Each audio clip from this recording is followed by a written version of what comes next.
الرحيم. هنا جامعة ميسان، حيث الامتداد لحضارة آلاف السنين، وهي الامتداد لمدينة علمت الإنسانية أبجديات الحياة.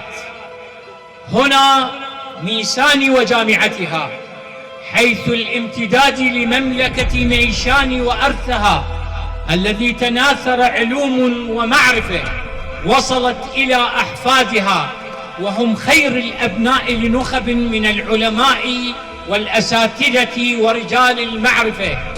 ودية حبية لكل الحضور في هذا المكان الكبير.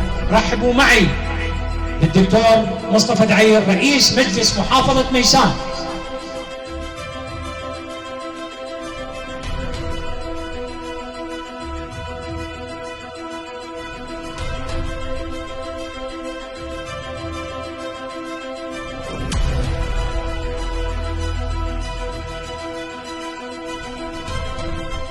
بسم الله الرحمن الرحيم. الحمد لله رب العالمين، والصلاة والسلام على أشرف الأنبياء والمرسلين محمد وآله الطيبين الطاهرين.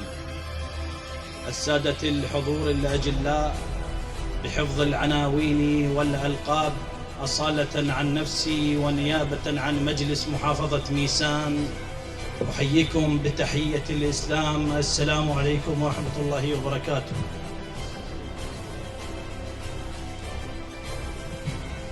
السلام على السادة الحضور بكل إجلال وإكرام من رئيس مجلس الجامعة ومجالس الكليات والطلبة والسادة الحضور الأجلاء، ومن خلالكم نقول السلام على الأبطال في جنوب لبنان، السلام على الإسلام كله.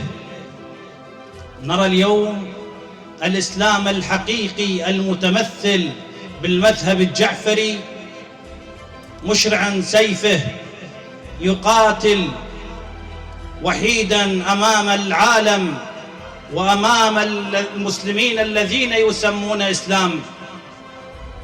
السلام عليكم يا مجاهدين. نحن اليوم نحتفل من هذا المكان ونبارك لأبنائنا الأبطال الذين يجسدون من هذا الموقع بطولتهم في الدراسة، حيث أرى المتفوق ليست بالدراسة فحسب، بل إنه يمتلك ميزة التخطيط وإدارة الوقت ومراعاة الظروف، وبذلك تفوق على أقرانه. يا أحبتي المتفوقين، إنني أعلم المأساة وأعلم الظروف القاسية التي تمرون بها وعوائلكم الكريمة. أمير المؤمنين سلام الله عليه قال حينما صنف الناس إلى 3 أصناف: عالم رباني، ومتعلم على سبيل نجاة، وهمج رعاع يذهبون مع كل ريح. ها نحن اليوم وأنتم متعلمون على سبيل نجاة، الحلقة الوسط بين الأول والثالث، بالتالي المسؤولية الكبرى تقع علينا.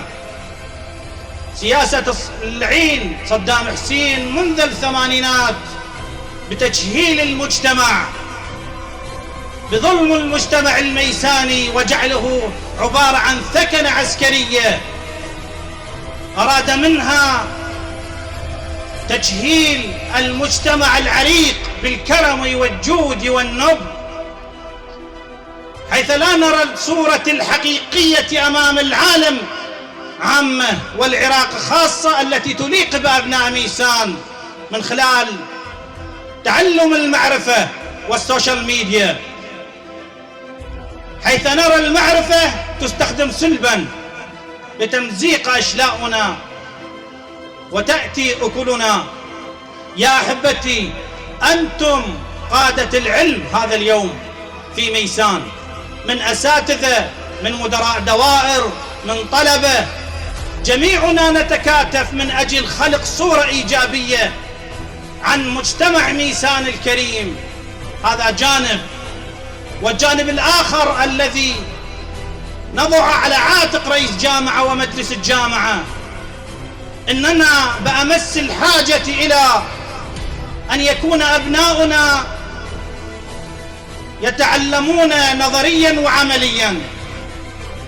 لا يمكن لبلد أن يعين في القطاع العام أكثر من 10 ملايين ونصف من أصل 40 مليون.